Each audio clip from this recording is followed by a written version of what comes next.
श्रावण मास हिंदू पंचांग के अनुसार सबसे पवित्र महीनों में से एक माना जाता है, विशेषकर भगवान शिव, जिन्हें महादेव के नाम से भी जाना जाता है, के भक्तों के लिए। श्रावण मास जुलाई और अगस्त के बीच आता है और इस महीने में भगवान शिव की विशेष पूजा की जाती है। श्रावण मास से जुड़ी एक प्रसिद्ध कथा है, समुद्र मंथन की कथा। श्रावण मास से जुड़ी सबसे प्रसिद्ध कथा समुद्र मंथन की है। हिंदू पौराणिक कथाओं के अनुसार देवता और असुर अमृत अर्थात अमरता का अमृत प्राप्त करने के लिए समुद्र मंथन करने का निर्णय लेते हैं। उन्होंने मंदराचल पर्वत को मंथन का मंथन डंडा और वासुकी नाग को मंथनरसी के रूप में उपयोग किया। मंथन के दौरान समुद्र से कई मूल्यवान चीजें निकली, लेकिन साथ ही एक भयंकर विष हलाहल भी निकला। यह विष इतना विषैला था कि इसके कारण समस्त सृष्टि का विनाश हो सकता था। इस संकट के समय देवता और असुर भगवान शिव के पास सहायता के लिए गए। भगवान शिव ने सभी प्राणियों की रक्षा के लिए विष पीने का निर्णय लिया।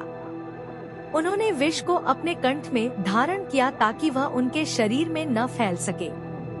इस विष के कारण उनका कंठ नीला हो गया और तभी से उन्हें नीलकंठ के नाम से जाना जाने लगा।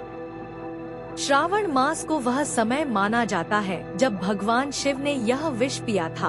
भक्तजन भगवान शिव को जल, दूध और बेल पत्र चढ़ाकर उनकी पूजा करते हैं और उनके इस त्याग के लिए कृतज्ञता प्रकट करते हैं।